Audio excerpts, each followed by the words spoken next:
Hello everyone, my name is Sweetie Badhalia and welcome to SV Academy classes। तो मेरे पास बहुत सारे comments आ रहे थे कि मैम कोऑर्डिनेशन कंपाउंड का आइसोमेरिज्म टॉपिक भी करा दीजिए। एक्चुअली में जब मैंने कोऑर्डिनेशन कंपाउंड बनाया था उस समय जो चैप्टर वो बनाया गया था वो रिड्यूस सिलेबस के हिसाब से बनाया गया था और उस समय जो था उस सेशन में आइसोमेरिज्म हट गया था।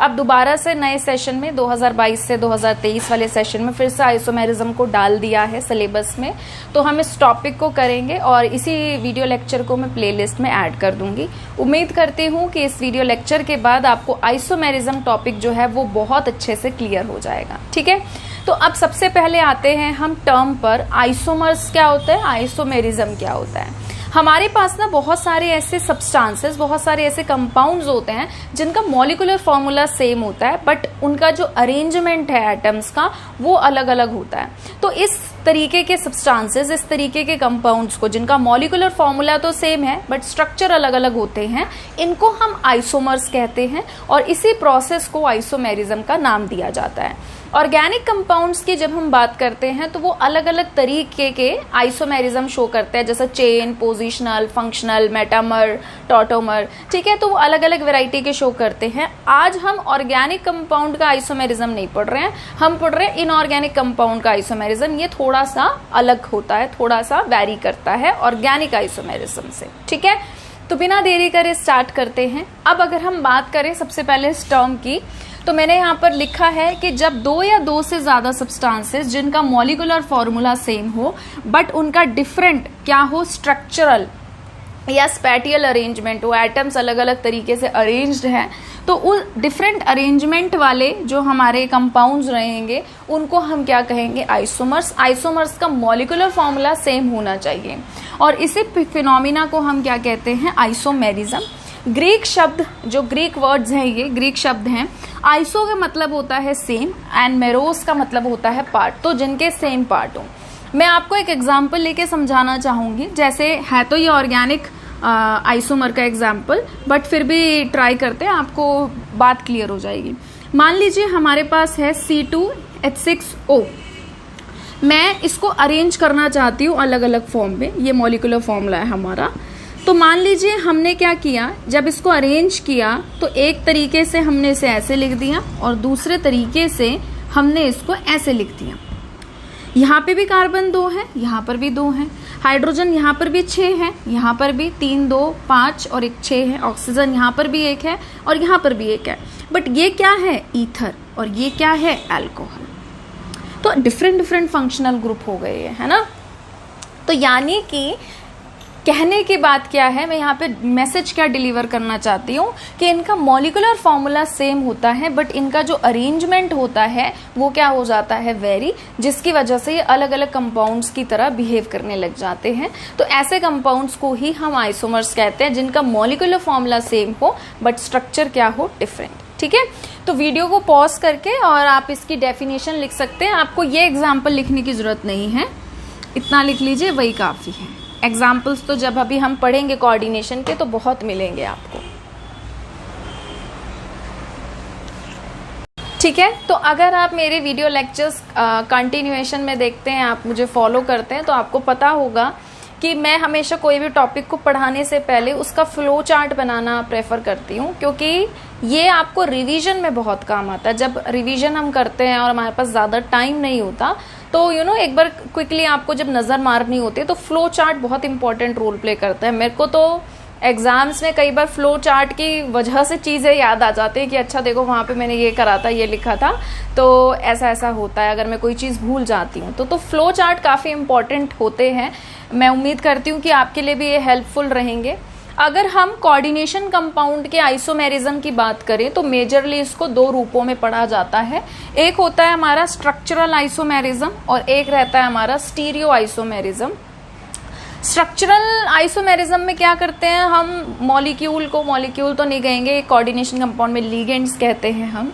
तो लीगेंड्स को अंदर बाहर करते रहेंगे, उनको चेंज करते रहेंगे। तो यहाँ पर आपका क्या होता है कि बॉन्ड ब्रेकिंग जो है वो इन्वॉल्व हो सकती है, ठीक है, जब भी हम इस आइसोमेरिज्म की बात करते हैं। तो ये 4 तरीके की रहेगी: आयोनाइजेशन, सॉल्वेट और hydrate isomerism, linkage isomerism and coordination isomerism. जब आप इन्हें करेंगे ना तो आपको ये करते करते ही याद हो जाएंगे, ये इतने सिंपल है, ठीक है, इनके नाम में इनका मतलब छुपा होता है। आयोनाइजेशन में हम आयन से डील करेंगे, काउंटर आयन यहाँ पर रोल प्ले करेगा। सॉल्वेट और हाइड्रेट में हाइड्रेट शब्द आ गया, मतलब वाटर यहाँ पर अपना रोल प्ले करेगा।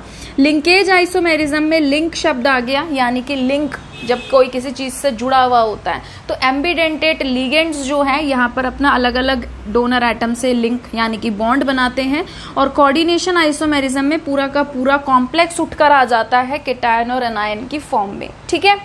उसके बाद है हमारा स्टीरियो, जिसको हम स्पेस आइसोमेरिज्म भी कहते हैं। स्टीरियो आइसोमेरिज्म के नाम से ज्यादा फेमस है, बट पता तो होना चाहिए ना कि इसका दूसरा नाम स्पेस आइसोमेरिज्म होता है। कभी पेपर में आ गया तो सोचते रहोगे कि ये क्या पूछ लिया, तो हमने कभी देखा ही नहीं, सुना ही नहीं।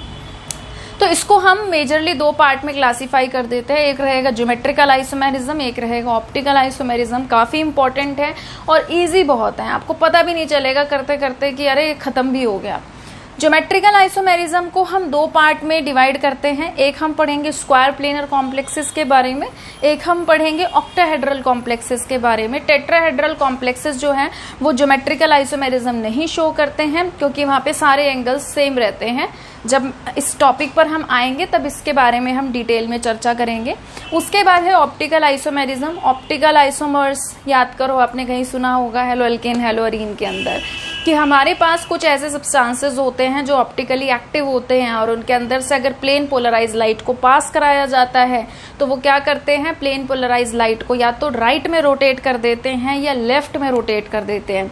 अगर वो राइट में रोटेट करते हैं तो उनको हम डेक्स्ट्रो रोटेटरी कहते हैं, जिसको हम स्मॉल d या प्लस साइन से रिप्रेजेंट करते हैं। और अगर वही ऑप्टिकली एक्टिव कंपाउंड्स के अंदर से हम प्लेन पोलराइज लाइट को पास करें और वो उसको लेफ्ट डायरेक्शन में रोटेट कर दे तो उनको हम लीवो रोटेटरी, स्मॉल एल से लीवो रोटेटरी कहते हैं और स्मॉल एल या माइनस साइन से रिप्रेजेंट करते हैं। और उन्हीं आइसोमर्स को हम क्या कहते हैं, एनेंशियोमर्स, ठीक है। तो इस टॉपिक पे जब आएंगे हम तो उसके बारे में भी डिस्कशन करेंगे। तो फिर से अब देखिए, अभी लिखते लिखते ही हम याद कर लेते हैं कि कोऑर्डिनेशन आइसोमेरिज्म में आइसोमेरिज्म 2 पार्ट में क्लासीफाई हो जाता है, स्ट्रक्चरल एंड स्टीरियो। स्ट्रक्चरल के कितने पार्ट बताए हमने, 4 पार्ट। पहला कौन सा रहेगा, आयोनाइजेशन। दूसरा कौन सा रहेगा आपका, सॉल्वेट और हाइड्रेट। तीसरा कौन सा रहेगा, लिंकेज। और चौथा कौन सा रहेगा, कोऑर्डिनेशन। जब हम बात करेंगे स्टीरियो आइसोमेरिज्म के, जिसको हम स्पेस आइसोमेरिज्म भी कहते हैं, इसको हम 2 पार्ट में पढ़ते हैं, ज्योमेट्रिकल एंड ऑप्टिकल। ज्योमेट्रिकल में हम 2 पढ़ेंगे, square planar and octahedral and tetrahedral. Geometrical isomerism को शो नहीं करता, ठीक है। तो वीडियो को पॉज करके इसको बना लीजिए, फिर हम एक एक करके इसको शुरू करेंगे। बढ़ते हैं तो अब हम शुरुआत करेंगे स्ट्रक्चरल आइसोमेरिज्म से, और इसमें पहला पार्ट हमारा क्या रहेगा, आयोनाइजेशन आइसोमेरिज्म।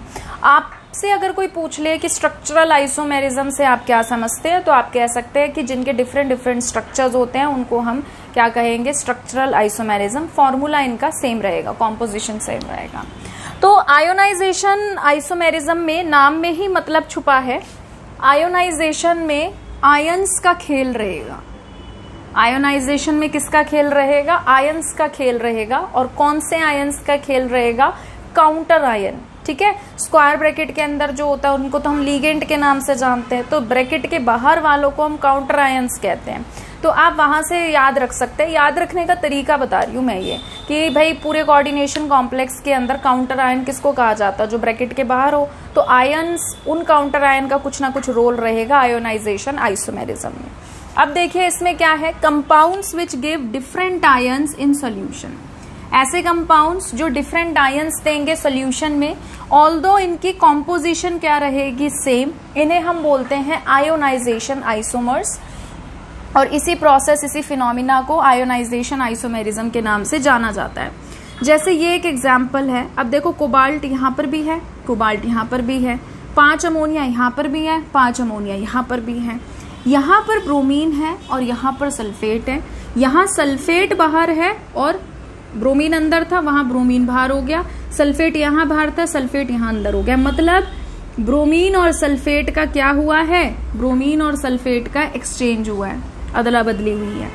तो जो हमारा लिगेंड एक्सचेंज हो रहा है काउंटर आयन के साथ, ठीक है, जो हमारा लिगेंड एक्सचेंज हो रहा है काउंटर आयन के साथ, उससे क्या हो रहा है कि बाहर वाला जब काउंटर आयन बदल गया, अगर हम इसका कोई टेस्ट करना चाहेंगे तो हमें प्रेसिपिटेट अलग अलग मिलेगा। लाइक फॉर एग्जाम्पल मैंने इसकी रिएक्शन करा दी किसके साथ, मान लीजिए मैंने इसमें डाल दिया बैरियम क्लोराइड। क्या किया मैंने, इसके अंदर बैरियम क्लोराइड डाल दिया, और बैरियम क्लोराइड क्या करेगा, ये जो बैरियम है इसके साथ कंबाइन कर जाएगा और बनाएगा बैरियम सल्फेट। बट क्या यहाँ पर बाहर सल्फेट है, यहाँ पर बाहर सल्फेट नहीं है, तो ये सल्फेट टेस्ट नहीं देगा। ठीक है, तो यहाँ पे हमें क्या मिल जाएगा, व्हाइट पीपीटी, जबकि यहाँ पर हमको कोई पीपीटी नहीं मिलेगा। साथ ही साथ आप चाहे तो ब्रोमीन का टेस्ट कर सकते हैं। आप क्या कर सकते हैं कि जैसे यहाँ पर रिएक्शन इसकी करा सकते हैं AgNO3 से, सिल्वर नाइट्रेट से रिएक्शन करा दो, तो सिल्वर क्या करेगा, ब्रोमीन के साथ रिएक्ट करके बना देगा AgBr, और AgBr का जो पीपीटी है वो क्या होता है हमारा पेल येलो, है ना। जबकि यहाँ पर जब हम AgNO3 डालेंगे तो हमको कोई येलो मतलब पेल येलो, हल्का येलो पीपीटी नहीं मिलेगा। तो ये क्या चीज शो कर रहा है, ये चीज शो कर रहा है कि इनके जो बाहर वाले काउंटर आयन है वो सेम नहीं है। अगर सेम होते तो दोनों प्रोडक्ट या दोनों प्रेसिपिटेट हमें सेम मिलते और सेम कलर के होते, बट ऐसा तो हो नहीं रहा। तो ये चीज यहाँ पर ये शो कर रहा है कि इनके काउंटर आयंस जो है वो क्या है, डिफरेंट है। ऐसे ही इसका एक एग्जाम्पल ये है, एक एग्जाम्पल ये है। अब जैसे कि यहाँ पर है, अब क्लोरीन ने क्या किया, ब्रोमीन के साथ एक्सचेंज कर लिया, तो ब्रोमीन अंदर आ गया और क्लोरीन कहाँ चला गया, बाहर। फिर से एक्सचेंज होगा तो वापस ये बन जाएगा। अब इसमें अगर आप डाल रहे हैं AgNO3, तो AgNO3 डालने पे क्या होगा, सिल्वर ब्रोमीन के साथ रिएक्ट करके क्या बना देगा, AgBr, और AgBr का क्या आ जाएगा, येलो पीपीटी, है ना, पेल येलो पीपीटी। जब इसके अंदर आप क्या करेंगे, AgNO3 डालेंगे, तो AgNO3 में से सिल्वर क्लोरीन के साथ रिएक्ट करके क्या बनाएगा, AgCl, और इसका कैसा आएगा, व्हाइट पीपीटी। तो पीपीटी के कलर डिफरेंट आने से ही आपको पता चल गया कि बाहर के जो काउंटर आयंस हैं वो हमारे सेम नहीं है। ठीक है, तो ऐसे कंपाउंड्स हमारे जिनका कॉम्पोजिशन सेम रहेगा बिल्कुल, यहाँ पे भी जो मेटल है वहां पे भी वो मेटल है, यहाँ पे जो लिगेंड है वहां पे भी वही लिगेंड है। ठीक है, इनफैक्ट अगर आप नोटिस करोगे ना तो कोबाल्ट का यहाँ ऑक्सीडेशन स्टेट 3 आ रहा है, यहाँ पे भी 3 आ रहा है, ऑक्सीडेशन स्टेट भी सेम ही है। बस क्या होता है यहाँ पर कि अंदर वाला लिगेंड बाहर के काउंटर आयन से एक्सचेंज हो जाता है, और जब हम कोई रिएजेंट डालकर इसमें टेस्ट करते हैं तो हमें अलग अलग कलर के पीपीटी मिलते हैं। या हो सकता है कि एक रिएजेंट के साथ एक पीपीटी मिल जाए, दूसरा रिएजेंट दूसरे आइसोमर के साथ रिएक्ट ही ना करे, कोई पीपीटी ही ना दे। ठीक है, तो इस आइसोमेरिज्म को हम क्या नाम देते हैं, आयोनाइजेशन आइसोमेरिज्म। ठीक है, तो वीडियो को पॉज करके इसे नोट करिए प्लीज। नेक्स्ट आइसोमेरिज्म है हमारा सॉल्वेट और हाइड्रेट आइसोमेरिज्म। सॉल्वेट इसको नाम इसलिए दिया गया है क्योंकि यहाँ पर कोई भी सॉल्वेंट मॉलिक्यूल हो सकता है, बट अगर वही सॉल्वेंट मॉलिक्यूल हमारा वाटर प्रेजेंट है तो उसे हम हाइड्रेट आइसोमेरिज्म का नाम भी दे सकते हैं। 12th क्लास में सिर्फ हाइड्रेट आइसोमेरिज्म आपके सिलेबस में है, तो इस चीज को लेके आप परेशान मत होना कि अगर कोई और सॉल्वेंट मॉलिक्यूल आ गया तो हम कैसे पहचानेंगे, तो वो कभी आएगा नहीं। आपके सिलेबस में वाटर है तो वो हाइड्रेट आइसोमेरिज्म बनकर ही आएगा। ठीक है, तो सॉल्वेट और हाइड्रेट आइसोमेरिज्म में नाम में ही मतलब छुपा है, यानी कि वाटर का यहाँ पे काफी रोल रहेगा। वाटर जो है एज अ लीगेंड भी प्रेजेंट रहेगा, water as a counter ion bracket के बाहर भी प्रेजेंट रहेगा, और आदान प्रदान चलता रहेगा वाटर का अंदर बाहर। ठीक है, तो ऐसे कंपाउंड्स जिनका सेम कॉम्पोजिशन होता है बट वो डिफरेंट होते हैं, कैसे, in the number of solvent यानी कि water molecules present as a ligand in the coordination sphere and as a free solvent molecule present outside the coordination sphere in the crystal lattice are called solvate isomerisms. ठीक है, solvate isomers and this process is known as solvate isomerism या hydrate isomerism.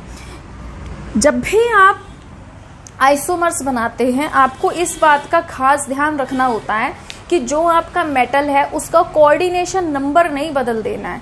अगर वहां पे metal 4 bond बना रहा है 4 बना के मेंटेन करके रखो, अगर मेटल 6 बॉन्ड बना रहा है तो उसके 6 बॉन्ड बना के रखो, मेंटेन करके रखो, ठीक है।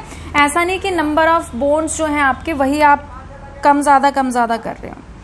अब देखिए क्या है, क्रोमियम है, क्रोमियम पर 6 वाटर लगे हैं, क्रोमियम है इस पे 6 वाटर लगे हुए हैं,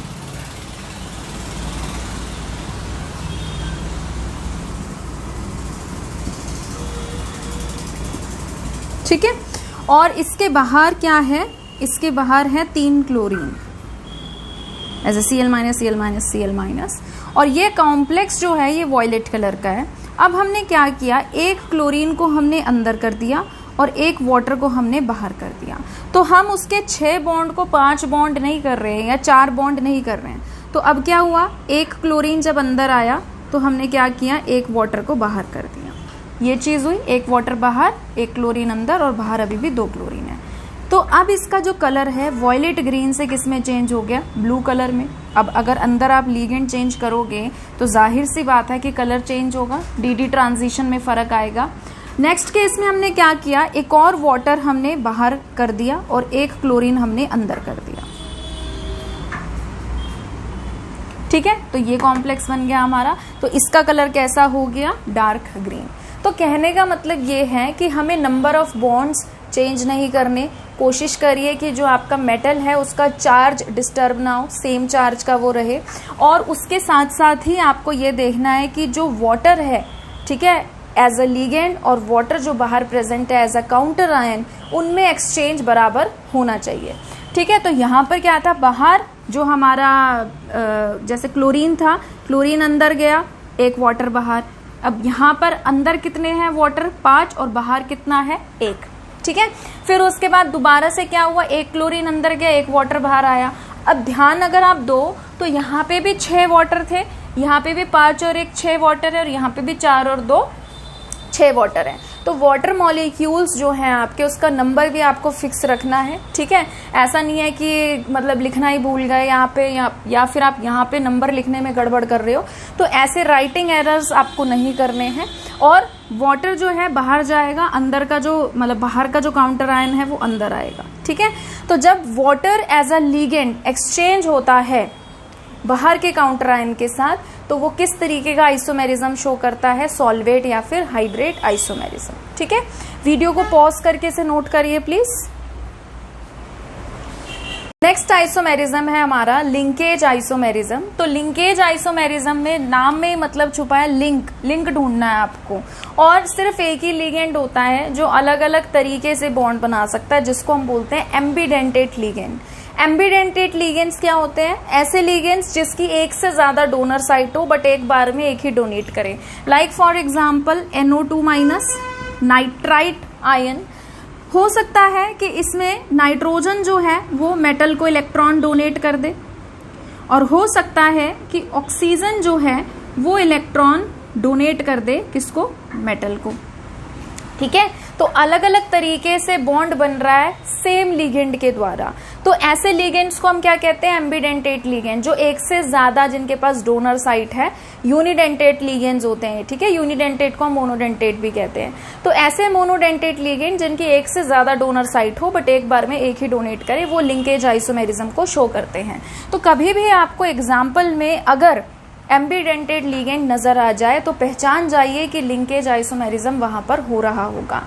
और साथ ही साथ नोट करके आप एक बात लिख लेना, जरूरी नहीं होता कि एक कॉम्प्लेक्स आपका एक ही आइसोमेरिज्म शो करे।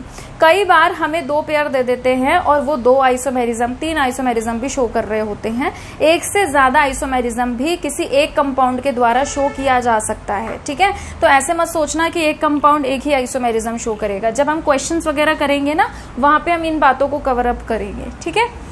कुछ चीजें ऐसी होती है जो क्वेश्चन से ज्यादा अच्छे से समझ में आती हैं। अब है isomerism of this type occur in compounds containing ambidentate ligands. अब फॉर एग्जांपल यहाँ पर देखिए कोबाल्ट है, यहाँ भी कोबाल्ट है, 5 अमोनिया यहाँ पर भी है, 1 2 3 4 5 अमोनिया यहाँ पर भी है।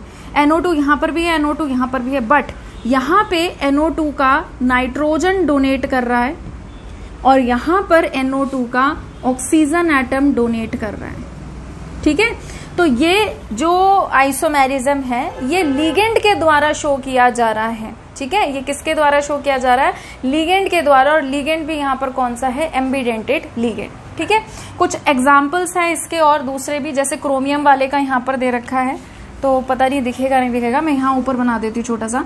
जैसे क्रोमियम है तो इसमें आप क्या करेंगे, 5 वाटर लगा दो,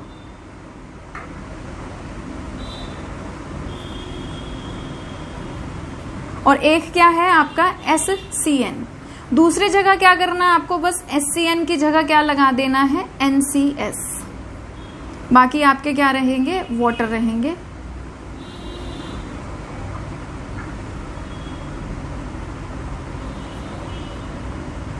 ठीक है, और ब्रैकेट के अंदर डाल के इसको क्या कर देंगे आप, बाहर कैसा चार्ज है 2+, तो 2+ लगा देंगे। ऑल राइट,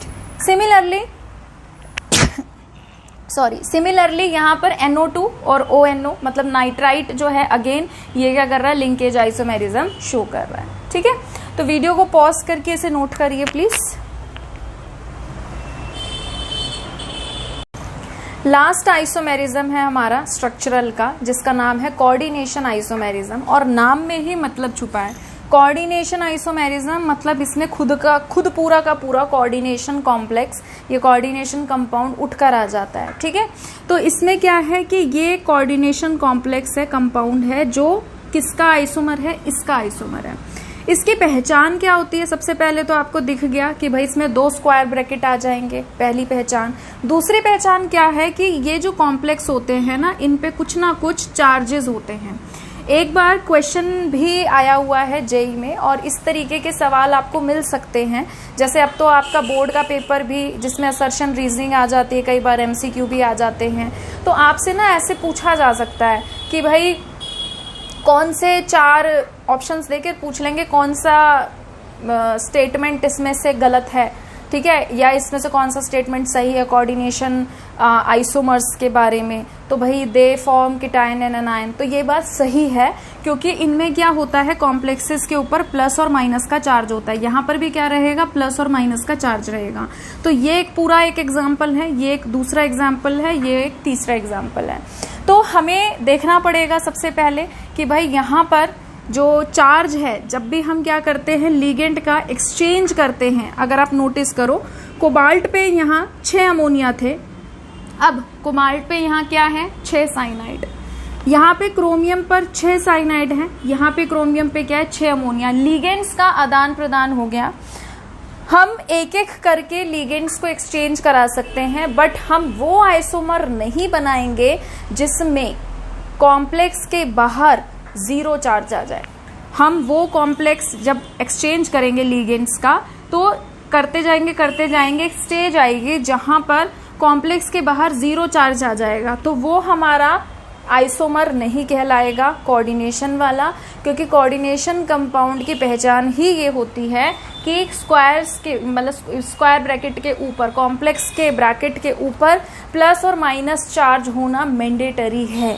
अगर बाहर 0 चार्ज आ रहा है तो वो एग्जाम्पल हम काउंट नहीं करेंगे। ठीक है, तो देखिए क्या है, this type of isomerism is possible when both positive and negative ions of a salt, both positive and negative ions of salt are complex ions. तो 0 चार्ज नहीं आना चाहिए कॉम्प्लेक्स पे, and the 2 isomers differ in the distribution of ligand. मैंने बताया ना ये कैसे डिफर कर रहे हैं, लिगेंड के डिस्ट्रीब्यूशन में। कोबाल्ट में यहाँ अमोनिया है, यहाँ पे अमोनिया के साथ क्या आ गया? क्रोमियम। यहाँ पे साइनाइड के साथ क्रोमियम है, यहाँ पे साइनाइड के साथ क्या आ गया? Cobalt. Of the cation and the anion. ठीक है, अब जैसे कि मान लीजिए जो कोबाल्ट है, मैं जैसे इसको उठा रही हूं, कोबाल्ट है NH3 और बाहर मुझे नहीं पता कितना प्लस है, बट ये मैं पक्का है कि पहले कॉम्प्लेक्स पे प्लस आता है और दूसरे पे माइनस आता है। मेरे को नहीं पता कितना है, तो मैंने क्या किया, मेरे को ये पता है कि भाई यहाँ पे जो अमोनिया है इसका चार्ज 0 होता है क्योंकि न्यूट्रल लिगेंड है।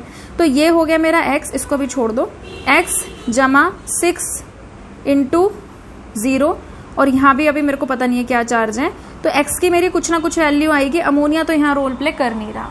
अब आते हैं हम इस पर, Cr Cn होल 6, और मेरे को पता है यहाँ माइनस आएगा, बट कितना आएगा वो अभी देखेंगे हम।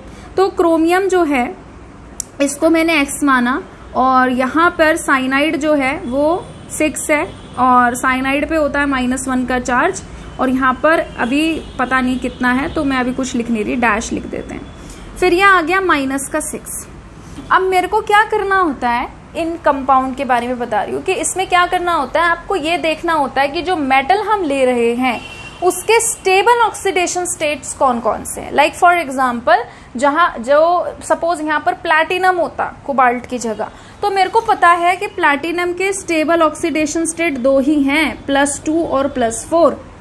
तो मैं कोशिश करती, हिट एंड ट्रायल करना पड़ता है इन क्वेश्चन में, तो मैं कोशिश करती यहाँ पर ब्रैकेट के ऊपर ऐसे ऐसे चार्जेस पुट करती कि प्लैटिनम का +2 और +4 आ जाता, या तो दोनों में +2 आ जाए, +2 +4 आ जाए, +4 आ जाए ऑक्सीडेशन स्टेट मेटल का, यहाँ +4 आ जाए, बट इन दोनों में ही कोई मेरा सेट बने।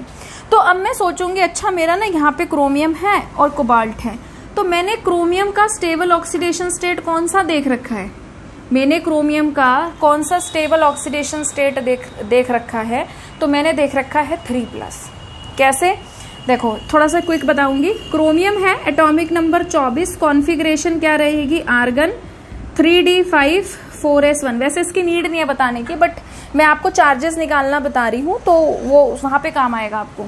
अब क्रोमियम 3+ का मतलब क्या है, क्रोमियम 3+ का मतलब है 3 इलेक्ट्रॉन लूज कर दिए, एक यहाँ से 2 यहाँ से, तो कॉन्फ़िगरेशन क्या बन गई आपकी, 2 यहाँ से, 1 यहाँ से या 2 यहाँ से, तो 3d3। आपको पता है जब हम कॉन्फ़िगरेशन लिखते हैं T2G और EG में, तो 3 इलेक्ट्रॉन का मतलब 1 2 3। T2G हाफ फिल्ड है और हाफ फिल्ड फुल्ली फिल्ड क्या होते हैं, मोर स्टेबल। तो क्रोमियम 3+ मेरा स्टेबल होता है। तो मैं यहाँ पर क्या चार्ज रखूं कि मेरा x की वैल्यू 3 आ जाए, तो जाहिर सी बात है इधर 3 आएगा, +3।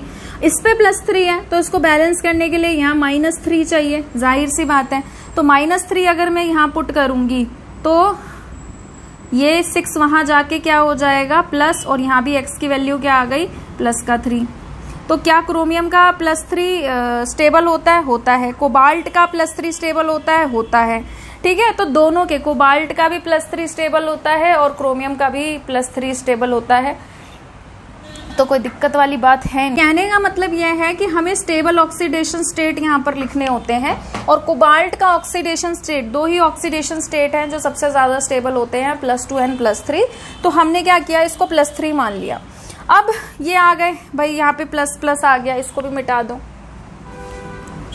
ठीक है। तो अब हम क्या करेंगे, अब हम इस +3 को मेंटेन रखेंगे। अब जब भी हम लिगेंड का एक्सचेंज करेंगे तो हमें +3 को क्या करना पड़ेगा, मेंटेन रखना पड़ेगा। अब जैसे मैंने क्या किया, एक अमोनिया को वहां भेजा और एक Cn को मैंने यहाँ भेज दिया, तो ये बन गया कोबाल्ट NH3 का होल 5 Cn, ठीक है। बाहर का भी चार्ज निकाल लेंगे। फिर है क्रोमियम Cn का होल 5, एक Cn यहाँ भेज दिया ना, तो 5 बचे, और एक अमोनिया यहाँ ले आऊं ऐसे, ठीक है। तो अब बाहर का चार्ज निकालो, कोबाल्ट का मेंटेन रखना है +3, तो ये कितना हो गया, कोबाल्ट का +3, अमोनिया 5 × 0 ही लिख रही हूं मैं। साइनाइड का कितना है, -1, बाहर x, तो 3 -1, यहाँ क्या आ गया, +2। अब देखो नेक्स्ट, देखो क्रोमियम का कितना मानना है मुझे, +3। फिर साइनाइड कितने हैं, 5, और साइनाइड पे कैसा चार्ज होता है, -1, और अमोनिया लिगेंड 0, बाहर का चार्ज निकाल रहे हैं, x मानेंगे, तो 3 - 5 = x, तो x की वैल्यू क्या आ गई, -2। तो देखो इसका मतलब मैंने जो चार्जेस यहाँ लिए हैं वो मैंने सही लिए हैं, क्योंकि +3 को -3 न्यूट्रलाइज करेगा, फिर +2 को -2 न्यूट्रलाइज करेगा। अब नेक्स्ट करो, एक Cn को और यहाँ भेज दो, एक अमोनिया को वहां भेज दो, तो क्या बन जाएगा, ये यहाँ कर दे, ये बन जाएगा कोबाल्ट NH3 4 Cn होल 2, बाहर का भी चार्ज निकालेंगे, x मान लो इसको। फिर है Cr Cn ठीक है, एक CN और वहां चला गया, यहाँ कितने बचे 4, और यहाँ पर अमोनिया कितने हो गए 2, इसको भी X मान लो। अब देखो इसका 3 माना कोबाल्ट का, अमोनिया कितना हो गया 0, साइनाइड -2 और X क्या आ गई वैल्यू 1 प्लस का।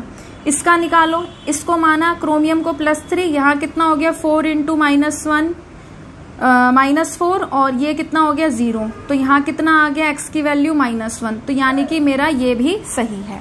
अब इससे जो अगला वाला होगा वो एग्जिस्ट नहीं करेगा क्योंकि वहां चार्जेस क्या आ गए 0, वहां चार्जेस 0 आ जाएंगे। अब क्या करो, एक और साइनाइड को यहाँ भेज दो, अमोनिया को वहां भेज दो, तो कोबाल्ट NH3 3 बार, CN 3 बार, फिर है Cr CN 3 बार, NH3 3 बार। ये देखो सेम सा ही बन गया अपना, है ना। तो अब देखो इसको माना मैंने +3, इसको माना मैंने 3 × 0, 0 हो गया, और यहाँ क्या आ गया 3 × -1 -3, तो ये क्या आ गया मेरा X की वैल्यू आ गई यहाँ पर 0। अगर ये 0 है, ये 0 है, तो इनके बीच में अट्रैक्शन कैसे होगा, तो अट्रैक्शन होना चाहिए ना कि एक कॉम्प्लेक्स दूसरे कॉम्प्लेक्स को अट्रैक्ट करे, तभी तो आयनिक होंगे वो आपस में। तो यहाँ पे 0 आएगा, तो यानी कि इसको हम काउंट नहीं करेंगे, इससे अगले वाला काउंट करेंगे।